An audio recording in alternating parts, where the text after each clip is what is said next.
Hello, everyone. We are going to go in a little bit of depth exploring some personal virtues, rather. Looking into that, how it can affect teaching, things that you hold strong, things that you're strong with, things that you want your classroom to be strong with, virtue-wise, values, trying to set up your classroom environment. So firstly, just looking at how I would describe someone, um, and actually how I would describe myself, and what virtues that I think I possess and that I'm strong with. I think in the civic realm, I think civility is one where I would be strong in, just allowing people to speak what they believe and just kind of hearing them out, which is kind of the civil route, and trying to engage in positive conversations. In the moral realm, I believe that some of my stronger attributes would come from this. Just in general, I would say that intellectually, I obviously would have some traits, but I think morally and the virtues that come in that section are things that I would be stronger in.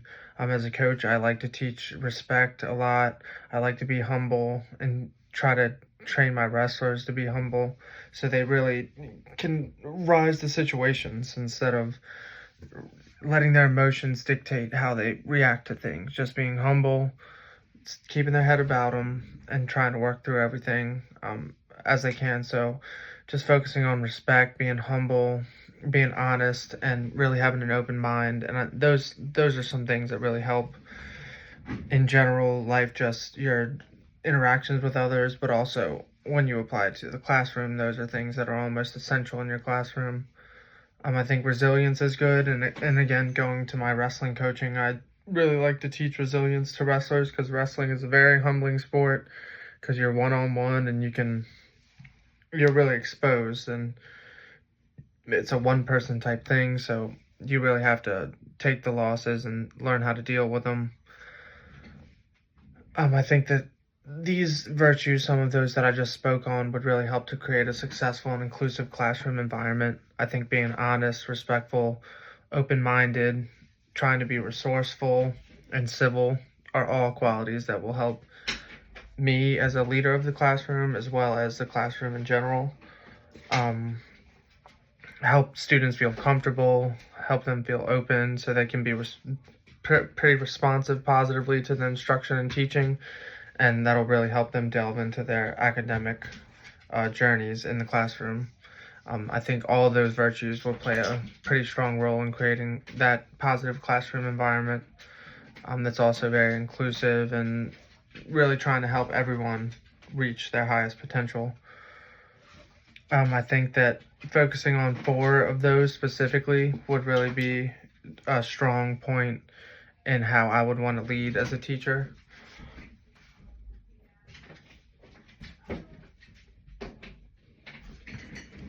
Sorry about that. I had to let my dog out really quick. So first off the bat, being a teacher, you need to be very honest and respectful.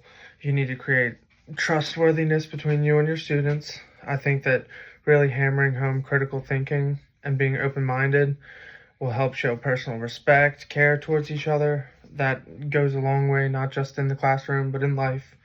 And really the fact that everyone is made in the image of God and treating them like such, those virtues would just come right in, and that's almost an obvious thing that you would try to need to be honest, respectful, and very have an open mind with people.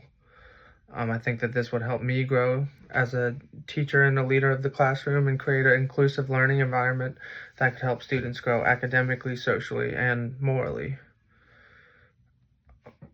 In the last little bit, we're going to talk about some character formation, and I really just think that for me, character formation personally involves teaching or learning virtuous habits and behaviors that would aid in general success and positive involvement in whatever you're doing, whether it's the classroom, whether it's with a group, whether it's with a sport.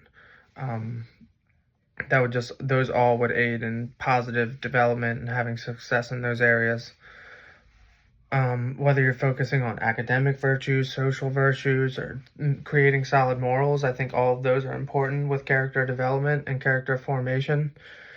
And you really want to aim for things that can positively affect society.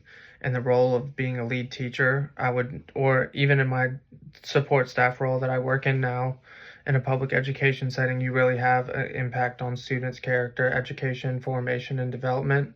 And you can help them grow by having strong relationships with the students. That helps them be vulnerable, allows them to grow, keeping your classroom, holding your students, yourself accountable for following strong virtues that you really hammer home in the classroom, and you can really affect students in a positive way. Two strategies that I would use in my classroom: one would obviously be trying to model this behavior. It would positively foster character formation and development in the classroom. Holding myself to high standards would show the students that I'm practicing what I preach.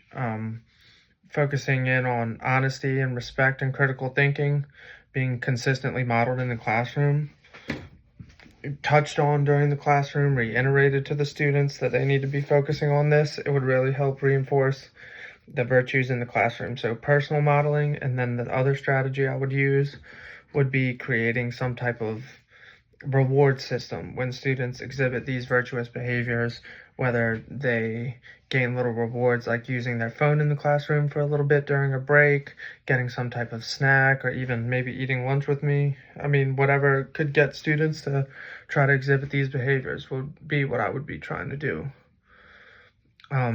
In my current role in the school system as a para, I really try to use as many resources as are available to me. The Baltimore County website has Schoology pages with information not just on character and development and virtues, but things that can help in the classroom, strategies, ways to further your career in education, things like that. And I really like to pick the minds of the teachers that I work directly with.